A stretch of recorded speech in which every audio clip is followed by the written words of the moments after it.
Allô Étienne, Bonjour. comment ça va aujourd'hui? Bien toi? Ça va super bien. Étienne, tu es animateur scientifique à l'Insectarium? Exactement, animateur scientifique à l'Insectarium depuis maintenant, bientôt 8 ans. 8 ans, ok. Ouais. Ok. Le temps passe vite, c'est incroyable, Jesus. Ok. Ça passe très très vite, je sais. C'est assez, j'ai réalisé ça récemment là, que ça passait beaucoup trop vite. Ouais, mais bon, bref, Ouais. on n'est pas pour discuter de ça. Mais c'est vrai que ça passe très très vite. Ce qui est c'est quand même cool de se dire que le temps passe vite. Hein, ça veut dire qu'on s'ennuie pas. Exactement. Ça c'est cool. Bienvenue à toi, puis merci infiniment d'avoir accepté notre Ça fait invitation plaisir. de papoter aujourd'hui d'insectes.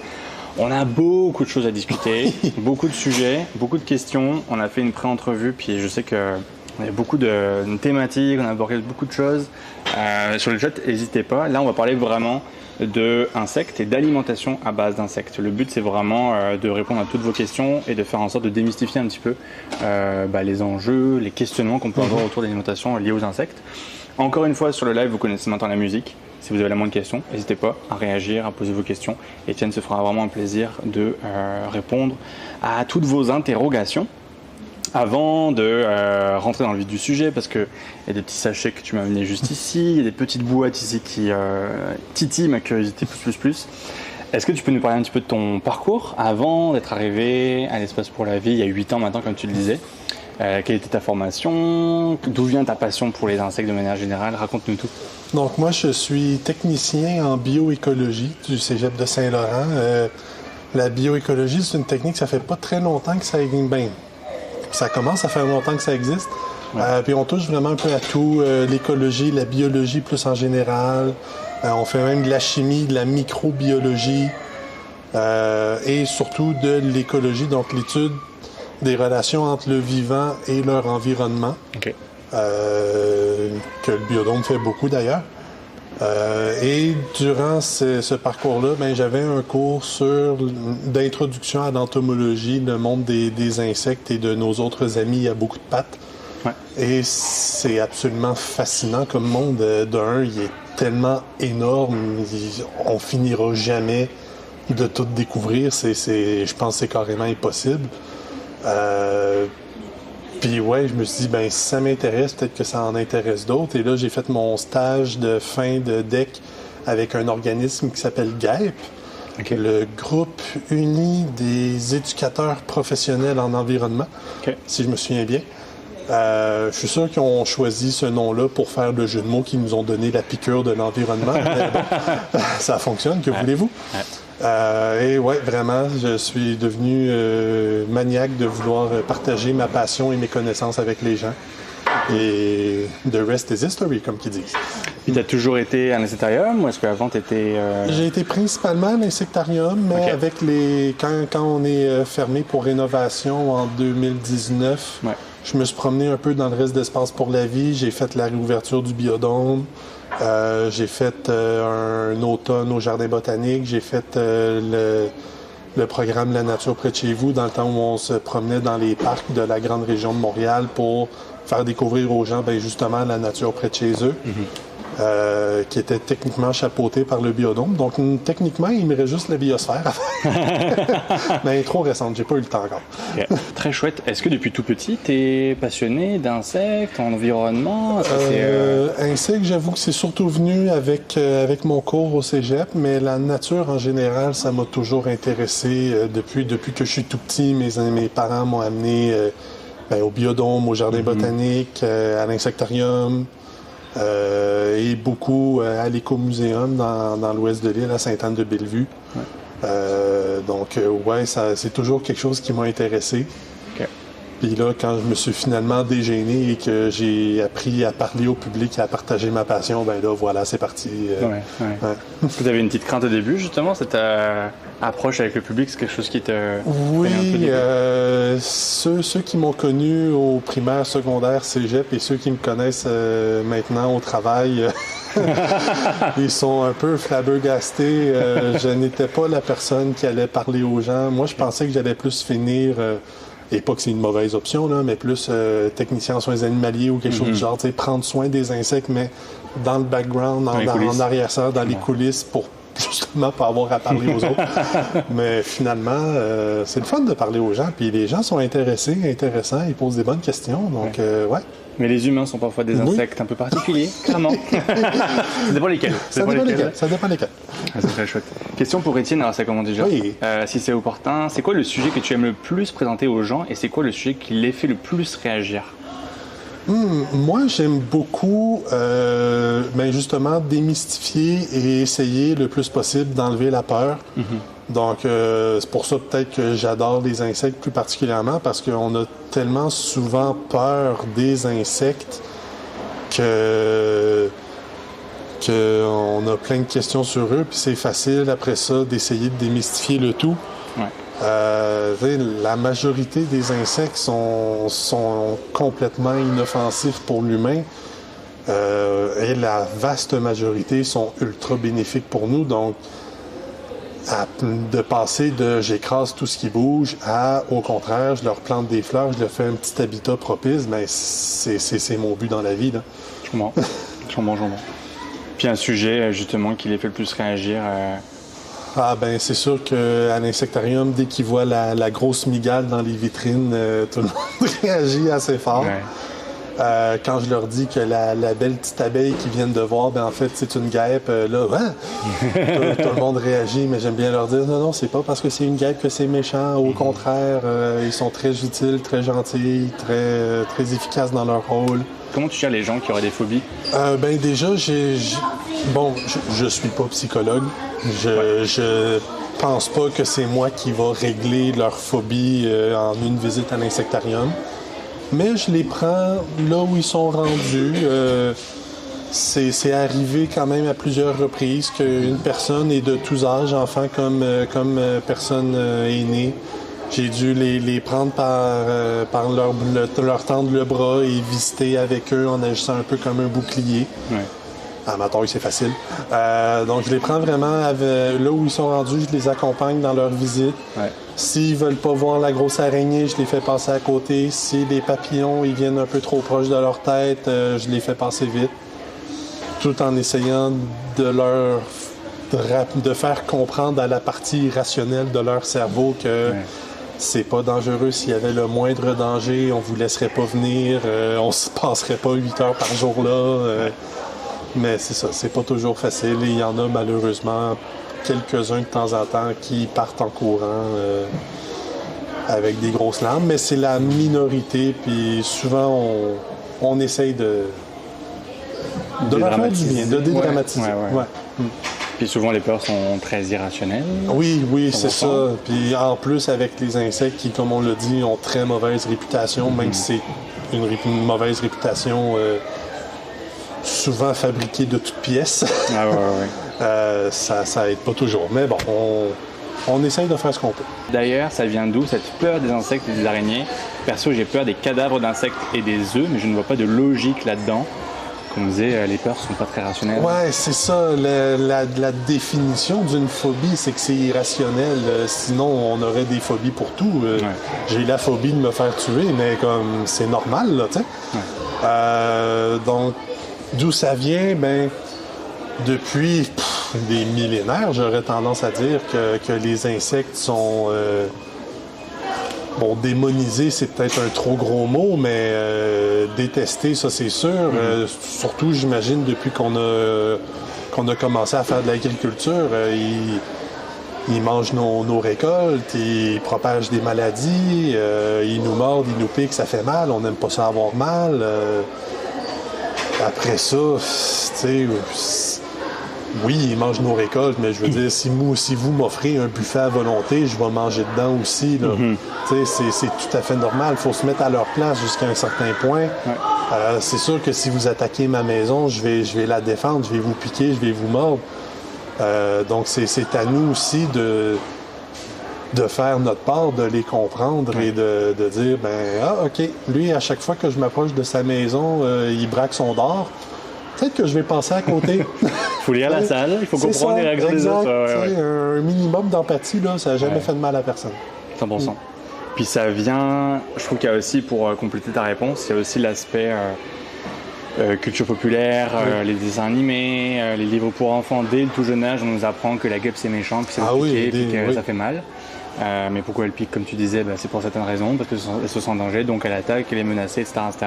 Les araignées, évidemment, sont toujours toutes noires, velues et méchantes. Toujours. Le alors serpent, que la plupart pareil. sont même pas capables de percer la peau humaine, mais ça, personne n'en parle. C'est ça. D'ailleurs, on en a parlé un peu avec André Philippe l'autre fois. Donc c'est sûr qu'il y a tout ça qui, justement, alimente, si tu me permets la blague, toutes ces mythes autour des insectes, ce qui fait que, malheureusement, ce sont un peu beaucoup les mal-aimés. On ne parlera pas de ça parce qu'on pourrait faire un autre live là-dessus. Mais par exemple, les requins aussi. Les requins ont mauvaise réputation, alors que les requins, c'est clairement un mythe là, qui peut attaquer comme ça en te voyant. Donc, toujours est-il qu'il y a beaucoup de choses qui sont véhiculées et qu'on va justement essayer de démystifier aujourd'hui. Puis justement, pour parler du contexte, on a parlé beaucoup des difficultés, des menaces entre guillemets de ces insectes, leur image qui leur colle à la peau. Quelles seraient, selon toi, les raisons de sauter le pas vers une alimentation beaucoup plus basée sur les insectes? Là, on change vraiment de sujet. Alimentation basée sur les insectes. Quelles seraient pour toi les raisons actuelles pour sauter le pas? C'est sûr qu'au niveau environnemental, c'est assez imbattable, là, surtout si on veut continuer avec des protéines d'origine animale. Pour chaque kilo d'insectes, ça prend de 10 à 100, ça produit de 10 à 100 fois moins de gaz à effet de serre que la quantité équivalente en porc, par exemple. Ça utilise des dizaines, voire des centaines de fois moins d'eau, moins de nourriture. Pour faire 1 kilo de bœuf, ou en tout cas de bovin en général, ça prend 8 kilos de nourriture. Alors que pour faire 1 kilo d'insectes comestibles à manger, ça prend 2 kilos de nourriture. Donc, c'est ça. Et on ne peut pas faire autrement. Vu que ça demande beaucoup moins de ressources, l'impact environnemental est beaucoup moins grand aussi. Juste au niveau de l'espace, on s'entend, une vache, ça a la taille que ça a, puis ça a besoin de quand même une bonne quantité d'espace. Alors que dans une boîte d'1 mètre carré, tu peux avoir des centaines, voire peut-être même plusieurs centaines de grillons qui vont te donner au final presque autant de protéines, de lipides, de glucides et tout. Fait qu'au niveau environnemental, c'est pas mal imbattable. Après ça, au niveau de la santé aussi, c'est assez compétitif. Les insectes sont très riches en bonnes protéines, en bons gras, quasiment équivalent aux poissons là, à ce niveau-là. C'est riche en fibres aussi. Et en plusieurs minéraux, entre autres le fer, le calcium, c'est très riche en ça. Donc par exemple, les femmes avec les règles et tout, la quantité de fer qu'il y a dans les insectes, c'est quand même assez intéressant, niveau calcium aussi. Donc, là, quand tu dis insectes, tu mets quel type d'insectes pour l'alimentation dans ce genre de cas? Là, je mets les insectes en général. Il y a environ 2000 espèces d'insectes qui sont reconnus comme comestibles par la FAO, la Food and... Je me rappelle plus quoi, Food and Agriculture Organization, quelque chose du genre, un organisme onusien. Food and Agriculture, c'est ça. Donc, l'Organisation de la nourriture et de l'agriculture de l'ONU, qui en reconnaît, c'est ça, environ 2000 espèces différentes. Donc, je parle un peu d'eux autres, mais les plus connus, c'est les ténébrions, les grillons. Il y a plusieurs chenilles aussi qui sont très riches, très consommés comme aliments. Parce que justement, tu parles de ça, parce que je pense pour beaucoup, en fait, manger des insectes, ça paraît bizarre, ça paraît comme surprenant, nouveau, étrange, parfois même peurant. Mais ça peut être aussi une tradition dans d'autres pays, dans d'autres coins du monde. Peut-être un petit peu mentionner ça et puis en discuter un petit peu. C'est plus qu'une tradition dans certains coins du monde. Ça remonte au début de l'évolution de l'humanité. Nos premiers ancêtres, quand c'était encore des primates qui vivaient dans les arbres, étaient probablement principalement insectivores. Un de nos ancêtres, Australopithecus, je me rappelle plus qui, Robustus, je pense, la majorité de ses protéines venaient d'insectes, ou en tout cas à ce qu'on peut déterminer. On pense même que ce qui caractérise l'humain moderne, c'est entre autres choses la taille de notre cerveau qui est plus grande que normal. Et ça, on a pensé pendant longtemps que c'était lié à une plus grande consommation de viande et donc au fait qu'on est devenu un peu plus des chasseurs que juste des cueilleurs. Mais il y a d'autres hypothèses qui disent que c'était pas tant de la chasse, c'était de la consommation de larves d'abeilles. Okay. Parce que qu'est-ce qui nous fait penser qu'on a commencé à manger beaucoup de viande? C'était que quelques fossiles et ossements de nos premiers cousins éloignés, ils montraient des signes d'une surdose de vitamine A. Et les foies des animaux sont très riches en vitamine A. Donc, on a dit, s'ils ont une surdose de vitamine A, c'est probablement qu'ils mangeaient des foies animaliers. Mais les larves d'abeilles sont aussi très riches en vitamine A. Donc, puis vu l'abondance qu'il peut avoir dans une ruche d'abeilles, ça pourrait être assez pour expliquer cette surdose en vitamine-là, en vitamine A. Donc, ça nous suit depuis toujours, littéralement, l'entomophagie. Mais même plus moderne, on a des artefacts datant de 2000, 3000 avant Jésus-Christ, puis surtout en Asie, mais aussi en Afrique, de consommation d'insectes. Il y a des passages dans le Coran, dans la Bible, qui mentionnent manger des insectes. Donc, ça nous suit depuis toujours, là. Ouais. On nous dit que ça paraît logique de passer aux insectes. Croxitrou nous dit ouais, ça paraît logique. Justement, on va en discuter un petit peu. Ça paraît logique, mais ça peut être beaucoup de barrières psychologiques autour de ça quand même. C'est surtout les barrières psychologiques qui nous arrêtent. Ouais. Du coup, est-ce que vous mangez des insectes au quotidien, nous demande Émerion?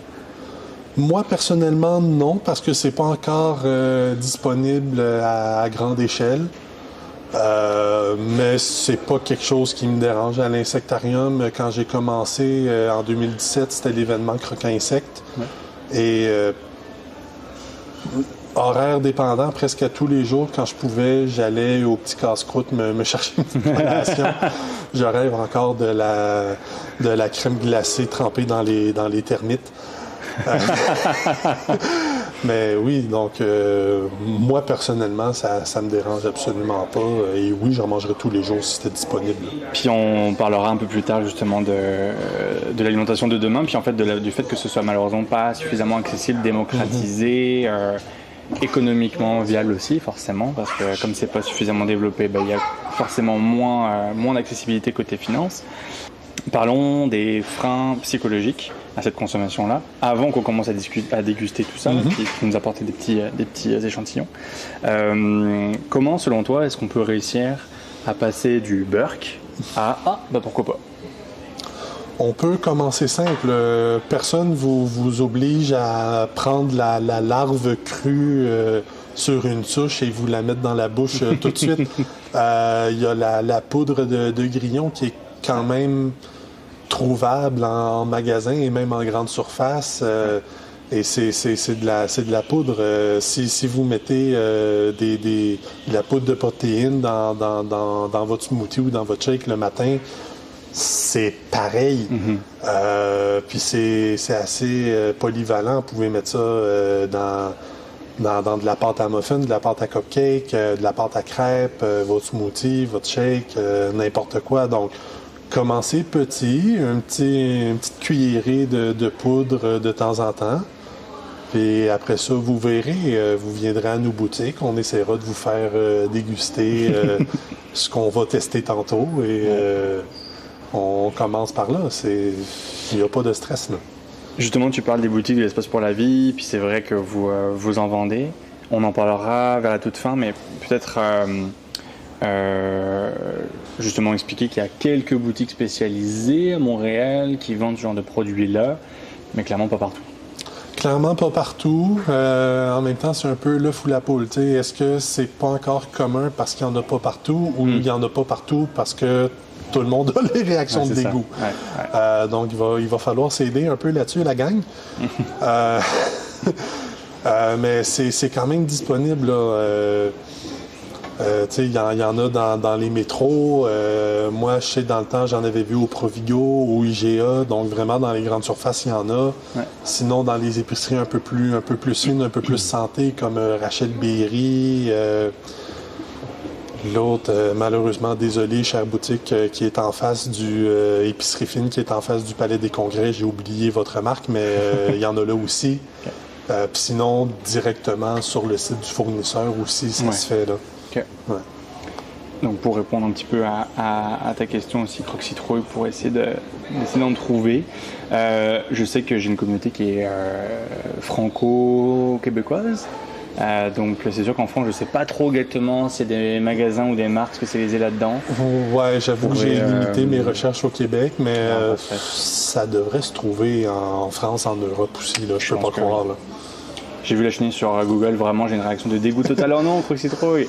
C'est plus facile de commencer avec des poudres, ouais, effectivement. Oui, effectivement, des poudres, ça va très bien. J'avoue que je sais pas s'il y a déjà des livres de recettes, mais je suis sûr que ça doit exister. Il devrait y avoir quelques recettes traditionnelles qui ont fait leur chemin sur Internet. Là. Si vous êtes capable de manger des crevettes, vous êtes capable de manger des grillons. C'est la même chose. Ouais. Est-ce qu'on peut manger n'importe quel insecte? Il faut quand même faire attention. Donc, comme j'ai dit, il y a la FAO qui reconnaît environ 2000 espèces. Ouais. Il y a quand même beaucoup d'insectes qui soit sont toxiques. Par exemple, si on prend l'insecte connu, la chenille du monarque, elle, j'irais peut-être pas la goûter parce que ça va me donner mal au ventre.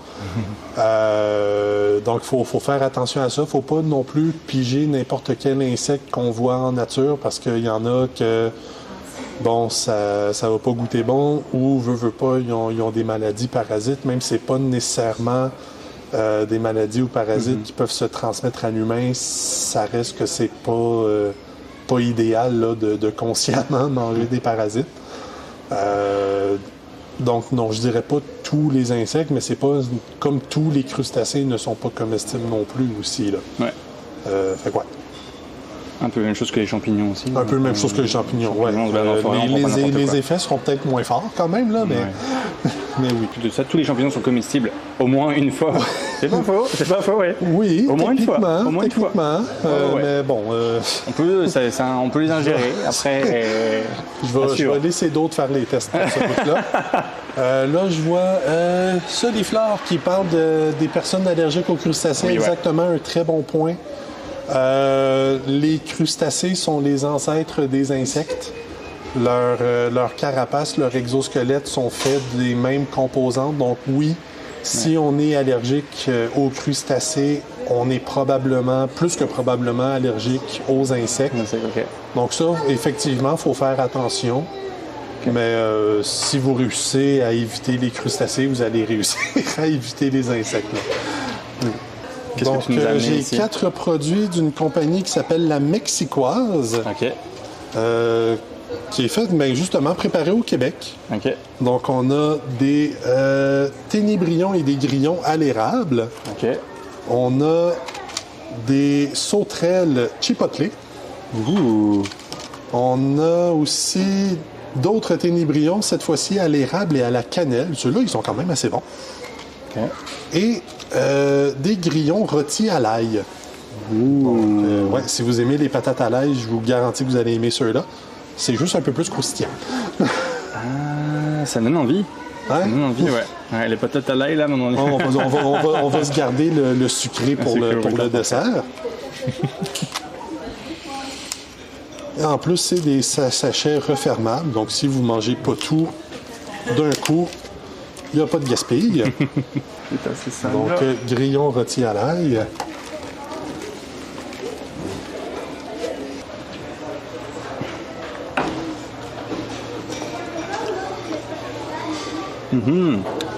C'est très... c'est celui-là. Ouais, pour le coup, l'ail, on le sent bien. Oui, ça goûte l'ail. Il faut aimer l'ail, les amis. Il faut aimer l'ail, ouais. Tiens, je vais me mettre un peu plus proche de la caméra. Ah, des vraies assiettes. Yay! Merci, Marika. Tu nous amènes des petites assiettes. On se partage. Hop là. Tac, je mets ça sur le côté comme ça. Peut-on avoir un zoom? Oui, absolument. Absolument, le petit zoom. Ce qui manque, nous dit Twards, c'est des recettes originales qui mettent en valeur en fait les insectes. Bah, pour Oui, là, on est sur une petite recette quand même qui est cool. Moi, je verrais bien ça avec une petite boisson alcool ou sans alcool. L'été, dans la chaleur, avec une petite boisson fraîche, ça passe très bien. Je parle d'expérience. Ouais. Bah, tu me disais ça justement en pré-entrevue. Tes premières approches que tu as pu faire avec tes proches, ça a été d'amener ça puis de dire on boit un petit truc à côté. Un petit bol de grignotine. À la place du bol de noix, des bols de cacahuètes. Grillons, c'est ça. Et tu mets tes niveaux d'un côté, ouais. Restons civilisés, mangeons nos vins dans des assiettes absolument. Oui, exactement. C'est très intéressant. C'est très crunchy. Ouais, c'est ça, croustillant. Et non, ça pogne pas tant que ça dans les dents. Non, c'est vrai. Moi, je suis d'accord avec toi. Pancake à la poudre de grillon, smoothie, fraise, banane avec ténébrion, érable et cannelle. Smoothie aux fraises et à la banane avec poudre de grillon, baie et poudre de grillon, salade de fruits. Plein de recettes sur le site des amis d'Insectarium en bas de la page. Let's go. Merci beaucoup pour le lien. 24 heures de science. Bon matin Artoise, j'espère que tu vas bien. En fait, je pense que selon moi, l'un des freins psychologiques à ce genre de petits snacks comme ça, c'est pas tant le goût, c'est surtout l'aspect visuel en fait. Si tu t'arrêtes juste à l'aspect visuel, comme un... parce qu'on n'est pas habitué à ça. Non, et au moment où tu passes le pan puis tu finis par manger, là c'est vraiment des cacahuètes, puis comme... S'il en reste, je pars avec ça à la maison, hein, clairement. Hein. Vas-y. Fait que 8 grammes de protéines. Et c'est produit par la Mexicoise. Juste ici, je vous montre le petit package. Une allergie aux crustacés pourrait se traduire en allergie aux insectes. Donc grillon, rôti à l'ail et sel de mer. Je sens plus l'ail par exemple que sel de mer. Oui. Mais c'est très très bon, c'est un bon petit snack ça je trouve. Là les 4 que tu m'as montré, que tu apportes ici, est-ce que c'est les 4 uniquement ce qui est vendu dans les boutiques de l'Insectarium? C'est ce qui est vendu dans les boutiques de l'Insectarium. En plus gros paquet, en pot vraiment, on a aussi à la lime. OK. Puis on a les bons vieux suçons avec une larve à l'intérieur. Ah ouais.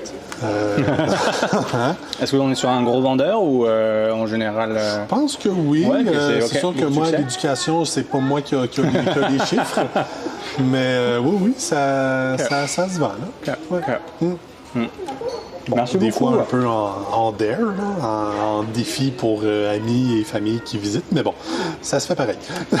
Mais pour ce soir, si je ramène les petits échantillons à la maison, je vais faire ça. Il n'y a pas une fourmi rouge qui sert de colorant alimentaire? Pas une fourmi, une cochenille, donc un petit insecte qui va se nourrir de la sève. Dans ce cas-ci, dans celle qu'on parle, c'est de la sève d'un cactus. OK. Et en l'écrasant, ben, ça donne le rouge carmin. Le carmin, c'est justement l'insecte. Donc oui, ça vient... désolé, chat, mais vous avez tous mangé des insectes sans vous en rendre compte. Désolé de vous l'apprendre comme ça, mais c'est la vérité. Le rouge carmin, ça vient des insectes et toutes les organisations d'inspection d'aliments, la FDA, la CIA, tout le kit, ont des quantités limites permises de morceaux d'insectes dans les divers aliments. Il n'y a personne qui trie les grains de café un à un pour s'assurer qu'il n'y a pas une petite bibite dedans. Donc, désolé, vous en avez déjà tous mangé. On va enchaîner avec la prochaine échantillon que tu nous as ramené. Donc, chipotle. Allez, chipotle. Cette fois-ci, c'est des sauterelles. On est sur des sauterelles, OK. Donc, on va tenir ça ici. Voilà. C'est cool que l'Insectarium propose ce genre de produit, absolument. Ouais. Le petit chipotle. Merci en tout cas de nous rejoindre par ici. Et pour ceux et celles qui seraient dans le coin au Québec éventuellement, je vous remets la commande ici, vous avez toutes les informations du festival 24 heures de science, donc n'hésitez pas. Très chouette ça, ouais. Un petit zoom. Et on le sent aussi que c'est petite odeur de chipotle bien différente de l'ail de tantôt. Là, je vais en prendre un, je vais faire un petit zoom. Hop là. En même temps, je mange à côté. Un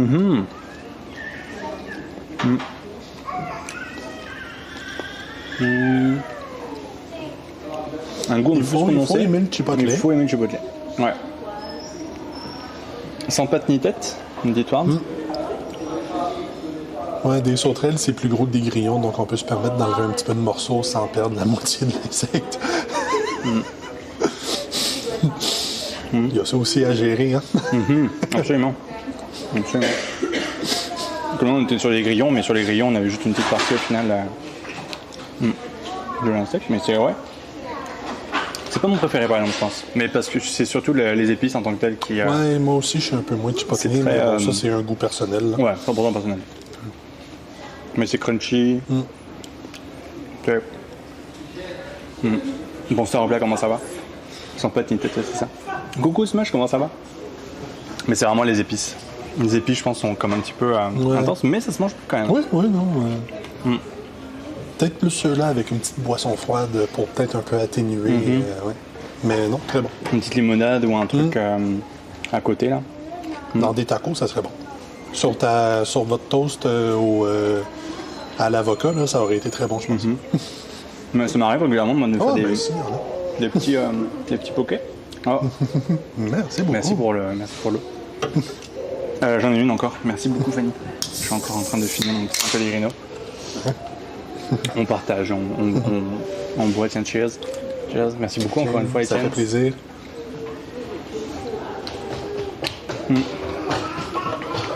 Mais c'est pas mon frère. Je pense que je préfère le rôti à l'ail, avec un goût un peu plus doux. Mais encore une fois, on est purement subjectif. Le goût, les épices en tant que tel, et pas tant l'insecte en tant que tel à manger. Oups là, parce qu'on est vraiment sur des épices. Encore une fois, c'est une recette qui est proposée ici. Un des 4 échantillons que tu nous as amené ici. Si vous aimez ces épices-là, bah go for it, c'est probablement que vous allez aimer.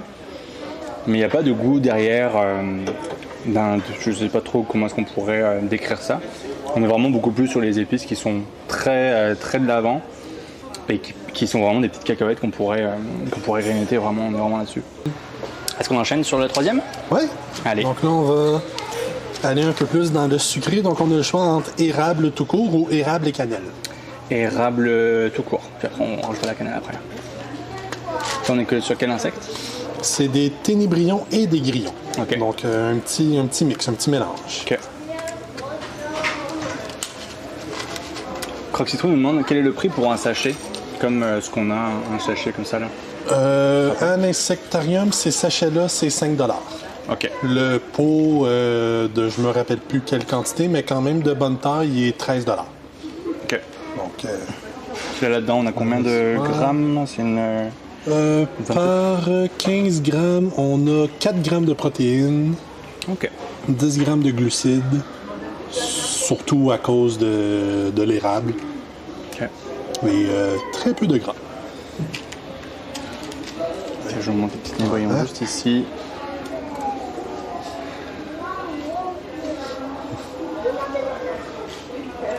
Vous les voyez bien, j'espère. Hop là. Donc là, on est sur un petit dessert. Oh! Ouais, hein? Ah ouais. Petit caramélisé aussi de l'érable. Là. Ça, c'est très intéressant.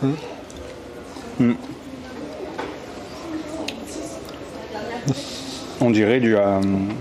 c'est comme caramélisé, comme j'aime bien. On dirait... Ça, un petit granola dans un yogourt. Là. Ouais.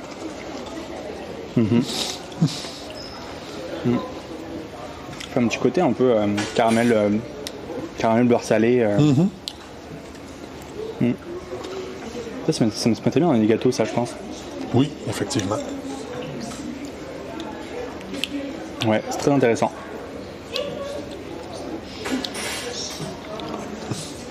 Mais je pense que tu les as bien choisis. En tout cas, cette sélection-là est intéressante. Aussi parce qu'on met beaucoup en avant les épices, donc c'est pour ça que ça passe mieux. Je me rappelle la première fois que j'avais goûté des insectes, j'étais sur, je pense que c'était des sauterelles, je pense. Puis il y avait très très peu d'épices. Et donc forcément,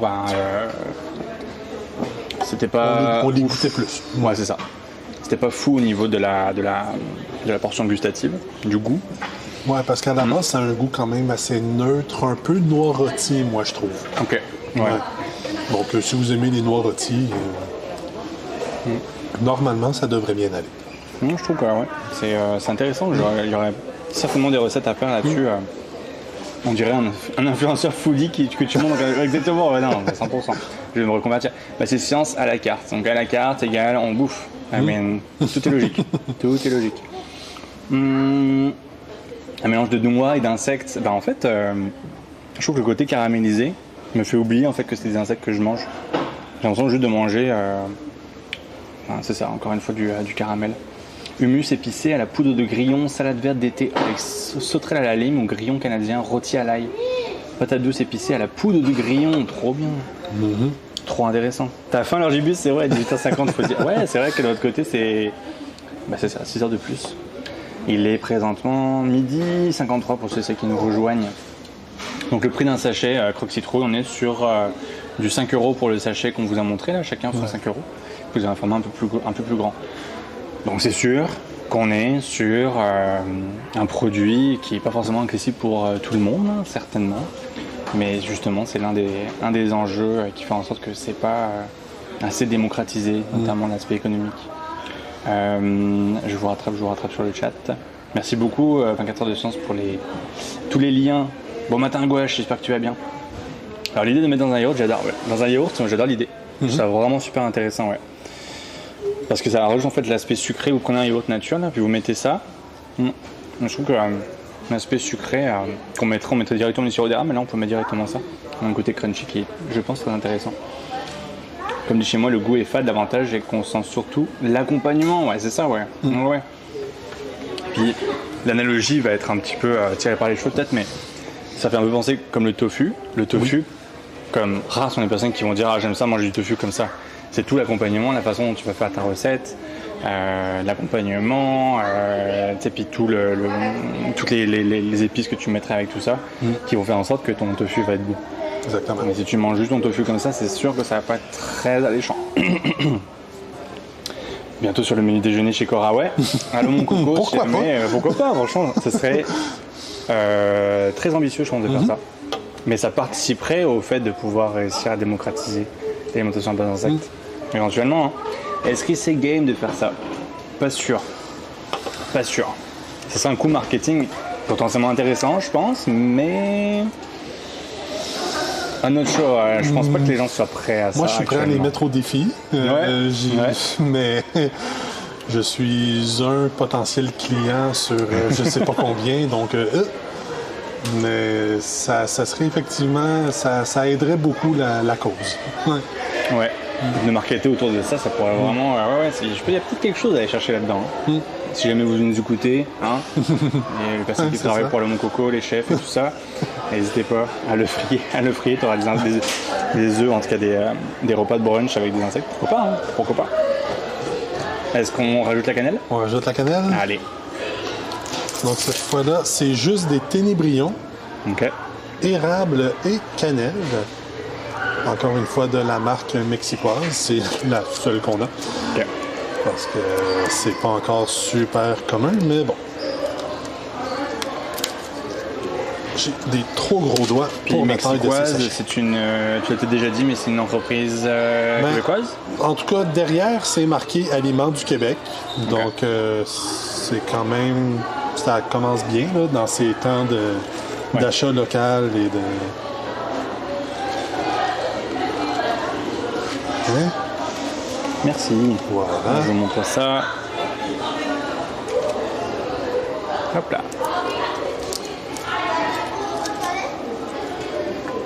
Mais oui, je pense que dans les yogourts, dans les smoothies, en tout cas. Mais tu vois, je pense que le premier qu'on avait goûté à l'ail, je pense que celui-là, je le mettrais bien dans un poké pour donner du crunchy. Oui. Moi, je mets souvent du tempura dans mes pokés. Puis tu pourrais remplacer ça par le côté salé, le côté crunchy. Peut-être quelque chose à aller tester.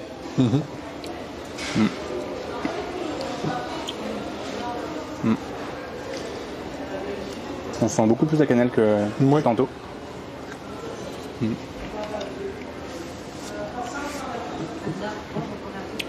La texture me fait penser simplement à des céréales qu'on pourrait manger. Trop intéressant. Alors désolé, les live Twitch ne sont pas en 6 dimensions. On ne peut pas vous faire sentir malheureusement. Vous m'entendez peut-être en train de crunchy là-dedans. Mais malheureusement, on ne peut pas ni vous faire sentir, on peut juste vous faire voir et vous décrire un petit peu tout ça. Mais tout est très tendre, tout se mange très bien en fait. Tout se mange vraiment très très bien. Si on ne prépare pas les gens, ils ne peuvent pas être prêts. D'où l'intérêt de proposer au moins une fois dans des restaurants, même si c'est juste un coup de com'. Exactement, c'est clair.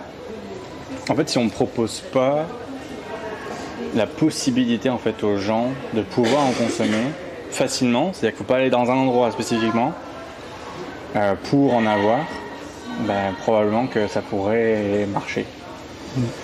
Mais après, on se rappelle, il faut que ce soit aussi rentable pour la compagnie en tant que telle, il faut que ce soit un gros coup de com', qu'il n'y ait pas de bad buzz derrière, etc. Fait qu'il y a toute une stratégie marketing autour, évidemment. Mais il y aura peut-être quelque chose à aller jouer là-dedans. Ce serait bien dans les restos avec des cartes changeantes, style bistrot. Ouais, c'est vrai ça. Ouais.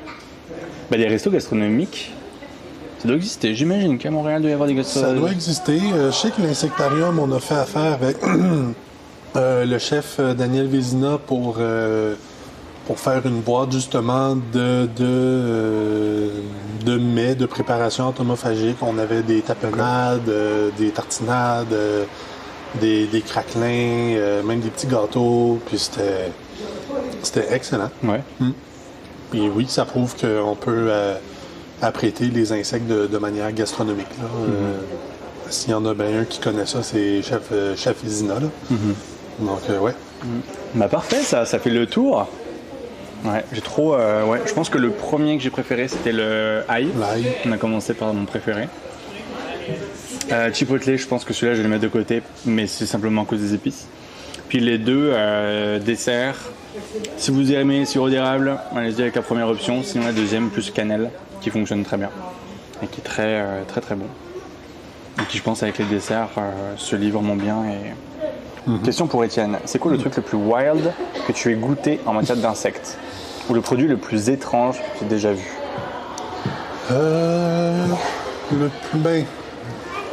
C'est sûr que c'est wild parce que déjà, c'est manger des insectes. Donc déjà, pour le commun des mortels, c'est fou. Mais c'était très bon. C'était une tartelette au chocolat et punaise. Pas punaise de lit. C'est tout de suite. Punaises boucliers, là, les punaises classiques, brunes et vertes, qui sentent mauvais si on les énerve. Mais une fois rôti, ça goûte la pomme verte. Okay. Donc, chocolat et pommes vertes, ça allait quand même assez bien. Sinon, il y a beaucoup de fourmis qui goûtent un peu acidulé. Donc, dans une limonade, ça rehausse le goût de citron, le goût acidulé. C'était très bon, ça aussi. Comme j'ai dit, mais beaucoup goûtent les noix rôties, donc dans toutes les préparations qui se portent à ce genre de goût-là, c'est très bon. Fait que ouais, j'ai quand même mangé des trucs assez classiques là, quand on commence l'entomophagie. J'ai pas mangé là, les grosses larves de scarabées ou les grosses chenilles de mopane comme on a parlé tantôt. Ouais. Mais c'est plus par manque de disponibilité que par manque de goût, d'intérêt. Comment? On a Gouache qui nous dit « J'ai trouvé de la farine de grillon à Sherbrooke en vrac. Ah. C'est très cher par contre. Ouais, c'est encore très cher, mais encore une fois, il va falloir un peu passer par ce moment-là parce qu'on peut pas juste attendre que soudainement ça soit 2 $ le kilo comme la farine ordinaire parce que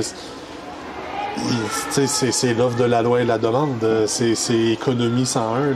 Il faut qu'il y ait des gens qui en achètent pour que c'est comme ça que ça fonctionne. Donc, oui, les premiers adopteurs de ça vont payer le plein prix, mais après ça, en tout cas, on espère que ça va baisser. Là. D'où l'intérêt d'avoir des grands groupes, des grandes chaînes qui embarquent là-dedans et qui vont faire en sorte de pouvoir produire à la chaîne en grosse quantité pour ensuite faire en sorte d'avoir un prix un peu plus bas et plus accessible, mais c'est sûr que c'est assez cher. Par curiosité, Gouache, est-ce que tu te rappelles du prix au poids de ton magasin? En vrai, je suis curieux. C'est sûr que le très cher, c'est relatif, là, dépendamment de son budget, mais c'est sûr que c'est forcément beaucoup plus cher que de la farine normale. Mais je suis intéressé à savoir si tu l'as encore en tête, le prix, je suis intéressé. Ouais, de toute façon, il faut plus considérer ça comme de la poudre de protéines, parce que ça va pas remplacer la farine normale, là, la farine de blé, par exemple, pour la pâtisserie. C'est un ajout pour améliorer un peu la valeur nutritionnelle, mais ça peut pas remplacer, ça n'a pas les mêmes propriétés que de la farine normale, de toute façon. Donc, c'est un peu correct que ça coûte plus cher parce que c'est pas un produit de base non plus. Tu fais pas des pâtes juste à ça. Tu en rajoutes un peu pour mettre un peu de protéines, mais c'est ça. Tu en as parlé un peu rapidement tantôt, en termes de produits dérivés justement à base d'insectes, avec des petites grignotines comme ça, des petites gourmandises comme ça qui se mangent bien en apéro, mettons. Mais il y a aussi des biscuits, c'était pas de la farine, tu en as parlé tantôt. Puis il y aurait quoi encore d'autre? Des barres protéinées des barres protéinées, des barres énergétiques. Qui, en tout cas, celles que j'ai mangées pour des barres énergétiques, goûtent très bon. Okay. Je sais pas si c'était la marque qui essayait de nous surprendre et nous fasciner en mettant le paquet côté qualité des saveurs et tout, mais ça restait très bon là, pour une barre protéinée. Okay. Donc, je dis pas que c'est la faute aux insectes, que juste parce qu'il y avait des insectes dedans, soudainement c'était plus tendre et plus moins sec et tout, mais ça aidait. Bon. Mais je pense que, en tout cas, il fut un temps, on en parlait justement en pré-entrevue, le marketing autour des produits, notamment des barres protéinées. Je sais pas à quel point, chez les sportifs, notamment cyclistes, je pense beaucoup aux cyclistes à ce moment-là, mais très amateurs de barres protéinées, avant une course, whatever. Je ne sais pas à quel point est-ce que le marketing de barres protéinées à base d'insectes est fort auprès des cyclistes. J'ai pas fait de recherche pour le coup. Si vous avez des infos sur le chat, n'hésitez pas. Mais c'est vrai que je pense qu'il y a quelque chose d'intéressant derrière ce genre de produits-là de consommation qui peuvent remplacer des barres protéinées plus classiques et qui ont un apport nutritif, tu en parlais en début du live, qui serait tout certainement voire meilleur. Voire meilleur, dans un titre de Radio-Canada écrit en 2018, c'était 13 $ le 100 grammes. Ok. Donc en 2018, puis là récemment, tu nous as dit que la livre c'était 25 $. Ok. Ou 100 grammes, je suis plus certain. Ok.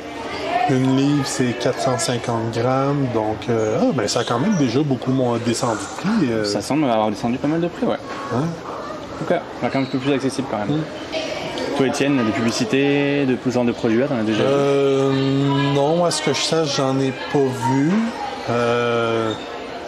Faut dire, je suis pas la personne qui regarde le plus les publicités non plus.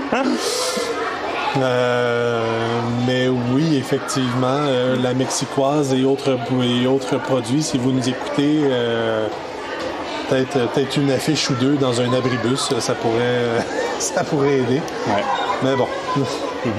On va laisser le marketing aux gens de marketing. C'est ça.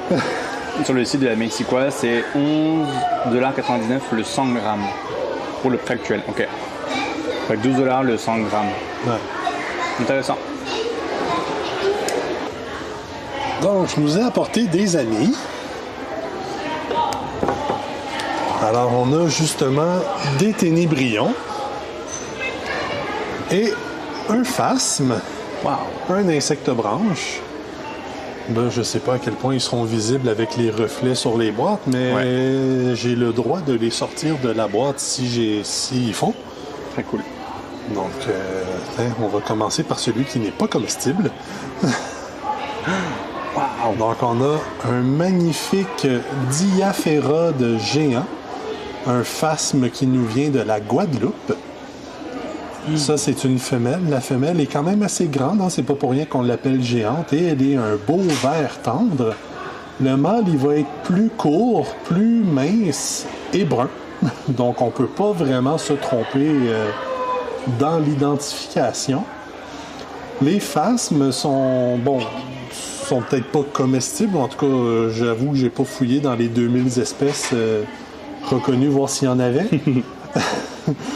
Le temps est limité quand même. Mais il reste très utile à avoir dans nos forêts. Donc, les phasmes sont des végétariens, vont manger les feuilles. Et en mangeant les feuilles, surtout celles tout en haut des arbres, ils vont faire des trous dans la canopée. Ah, il est en train de nous faire un beau petit crotte qu'il vient d'envoyer je sais pas où. Sur l'écran derrière, je crois. Ah, bon, ben voilà. Tant que c'est pas sur les viewers, c'est bon. C'est ça. Et c'est ça. Donc, en mangeant les feuilles tout en haut des arbres, ça va faire des trouées dans la canopée par où le soleil va pouvoir passer, atteindre le sol. Et là, pouf, des nouvelles plantes vont pouvoir pousser grâce à cette nouvelle source de lumière. Donc, très, très utile à avoir en forêt, ces beaux petits animaux-là. Quoique, bon, peut-être que les plantes, ils aiment un peu moins ça, se faire grignoter, mais c'est pour leur bien. Donc, très mignonne. Tu veux venir me voir? Non, je t'ai trop touché. OK.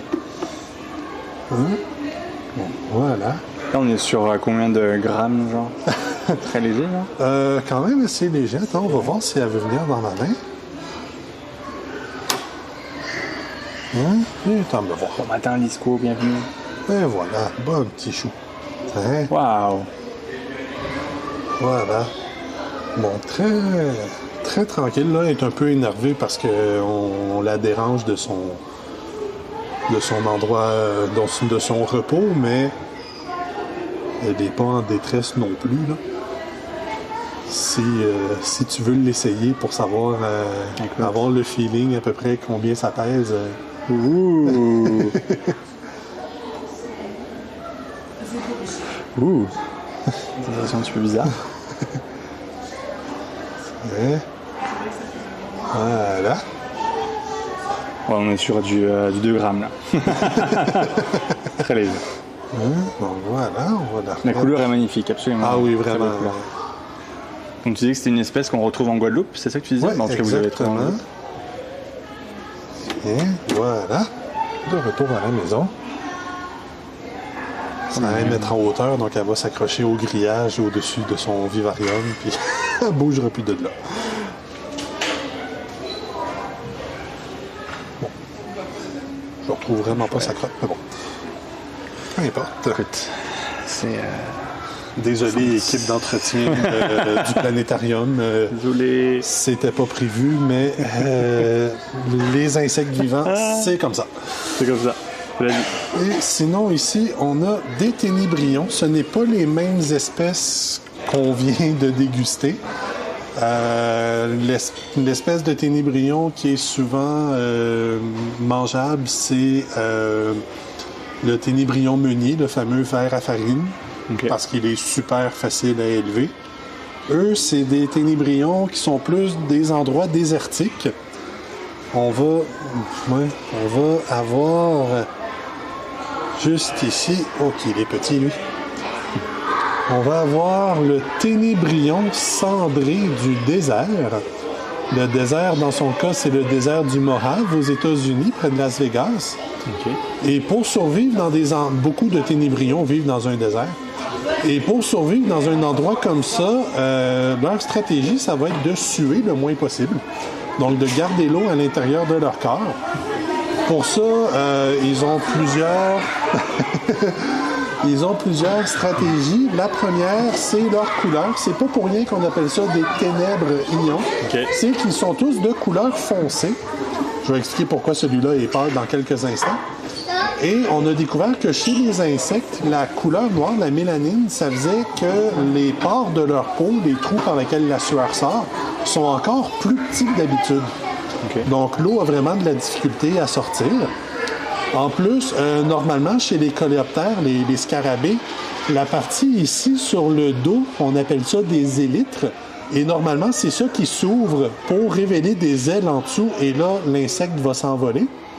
Mais chez beaucoup d'espèces de ténébrions, dont celle-ci, les élytres sont soudés ensemble et au reste du corps. Donc, ils ne peuvent pas s'envoler. C'est pour ça que je me sens confortable de l'avoir dans la main comme ça et pas avoir peur de devoir le pourchasser à travers le planétarium. Mais oui, ça fait qu'il ne peut pas voler, mais ça fait qu'il n'y a pas aussi de grosses fentes au milieu. Oups, c'est correct. Ils se laissent tomber. C'est un de leurs caractéristiques. Donc, ça fait qu'il n'y a pas de grosses fentes par lesquelles l'eau peut juste s'échapper sans problème. Et ce qui leur donne leur couleur cendrée, je vous rassure tout de suite, on ne l'a pas mis dans le feu, c'est en fait qu'ils vont produire une couche de cire. La cire, non seulement c'est imperméable, mais en plus, ça protège contre les rayons du soleil. Et quand on vit dans un désert, c'est quand même assez utile. À part de ça, tous les ténébrions que je connais sont végétariens. Vont manger le peu de plantes là, qui réussissent à pousser dans les déserts. Au besoin, beaucoup peuvent aussi agir en tant que décomposeurs en mangeant entre autres des crottes, parce que il faut bien manger un jour. C'est aussi des insectes qui ont tendance à se tenir en groupe. À noter que c'est pas des insectes sociaux, comme les abeilles, les fourmis, les guêpes et tout. Mais ils aiment bien ça, se tenir en petits groupes. Et ils n'ont aucun concept de bulle personnelle. Donc là, vous verrez, vous voyez peut-être pas, mais il y en a deux qui sont un par-dessus l'autre. Ouais. Ça ici, c'est le ténébrion Pinacat, qui lui nous vient de l'ouest de l'Amérique du Nord. On peut le retrouver au Canada, d'ailleurs, en Colombie-Britannique. Donc lui, il vient pas d'un désert, mais il est très mignon pareil. Un beau noir de jet, là. Moi, je le trouve très, très beau. Ouais. Et une des caractéristiques de beaucoup de ténébrions, c'est que, surtout ceux qui vivent dans les déserts, le jour, avec la rosée du matin, la rosée va s'accumuler sur leur dos. Et là, ils ont juste à se lever le popotin. Et les lignes qu'ils ont sur les élytres vont guider l'eau en gouttes jusque directement dans leur bouche. Donc, ils n'ont vraiment même pas besoin de dépenser de l'énergie pour boire de l'eau. Ils ont juste à se lever les fesses. Tellement smart. Donc, ouais, très, très bien organisé, ces petites bêtes. Puis c'est ça. Si tu trouvais que la diaphérode était légère, celle-là, tu la sentiras tout simplement pas. Elle est très, très, très légère. J'adore cette histoire de rosée, nous dit Marika. Je suis jaloux, nous dit Gouache. La couleur est magnifique, ouais. La couleur de la face est très, très belle. Dernier. Puis le noir aussi, la dernier. Noire est... Si il veut bien se laisser prendre. Viens-t'en ici, toi. Et voilà. Oui, je sais, t'aimes pas ça. Hein? Alors ça ici, c'est mon dernier ami, le ténébrion couronné, à cause de la petite couronne d'épines sur le côté de son corps. C'est pas des épines qui vont piquer, c'est plus pour se donner un look un peu pas très appétissant. Rares sont les prédateurs qui veulent avoir mal à la bouche en mangeant, donc lui, en ayant l'air piquant, il se fait un peu laisser tranquille. Lui, il va venir du nord de l'Afrique, entre autres de l'Égypte. On pense qu'il était impliqué dans certains rites religieux des anciens Égyptiens à cause de sa forme là, un peu soleil. On connaît que les Égyptiens aimaient beaucoup tout ce qui était lié au soleil. Mais on n'est pas trop sûr. Donc, soit ils étaient impliqués dans les rites religieux ou c'est juste qu'ils ont réussi à rentrer dans les pyramides, mais pas à en sortir. Parce qu'on en a retrouvé dans les pyramides, mais c'est ça. Est-ce qu'ils sont juste rentrés pour se cacher du soleil et ils sont restés pris ou ils étaient vraiment impliqués? On ne le sait pas. En tout cas, moi, je ne le sais pas. Donc voilà, ténébrion couronné. Hop. C'est des insectes qui tombent souvent sur le dos parce que il n'y a pas grand-chose à grimper. Hein. Dans un désert, on s'entend, c'est un peu la définition. Donc, ils n'ont jamais vraiment développé des griffes ou des pattes assez fortes pour s'accrocher, donc parce qu'ils font juste marcher, ils font pas grimper. Ouais. Donc ils tombent souvent sur le dos. Mais c'est bon, ils sont assez agiles pour se remettre sur leurs pattes au besoin. Très chouette. Donc, là, on est sur la même espèce aussi, la dernière? Oui, exactement, en arrière.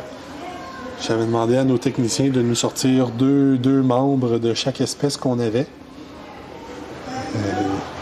Bon, techniquement, on a une 4e espèce qui ressemble au Ténébrion pinacate, mais la seule différence, c'est qu'il y a une épine de plus sur le fémur des pattes arrière. Donc, je me suis dit que ça valait pas trop la peine le détail. de faire sortir ça à nos techniciens pour quelque chose qu'on s'en rendrait pas compte. Donc, voilà, très nos cool. amis les insectes. Merci beaucoup d'avoir amené tes petits spécimens Ça fait ici. plaisir. Pour les revoir ou en voir plus, rendez-vous à l'insectarium. Of course. C'est bon aussi de préciser que c'est pas une question de facilité, mais tu te demandes aussi des autorisations pour pouvoir sortir les insectes. Oui, effectivement. Si l'Agence canadienne d'inspection des aliments écoute, nous avons toutes les autorisations. Mais c'est bon de le préciser parce que c'est une organisation d'un live comme celui-là, ça demande de la paperasse derrière, c'est pas rien. Oui. Donc c'est bon de le préciser, de rappeler ça. Donc merci beaucoup d'avoir pris le temps et de nous amener tout ça, ces petits spécimens-là. Est-ce qu'on a des petites questions? C'est tout un phasme celui-là, absolument, Lisco. Ouais. Bienvenue à toi. Bienvenue. J'aurais pu en amener un qui fait 56 cm de long, mais on n'avait pas de boîte assez longue. Pour terminer, j'aimerais ça qu'on discute un peu de ta vision à toi. Si, mettons, dans 10 ans, mettons, si on se projette là, tu seras encore animateur à Insectarium peut-être, ça fera 18 ans pour le coup. Toi, selon toi, comment est-ce que tu vois les choses par rapport à la place des insectes dans l'alimentation? Est-ce que tu penses que ça va être comme aujourd'hui, ou est-ce que tu penses que vraiment petit à petit ça va se démocratiser? Ou est-ce que tu es un peu plus pessimiste, ou tu dis simplement, je suis pas sûr qu'on va aller là-dedans? Je pense pas que tous les Québécoises vont en avoir dans leur assiette d'ici 10 ans. Ouais. À part ceux qui sont déjà dans les aliments que vous savez pas qu'ils sont là.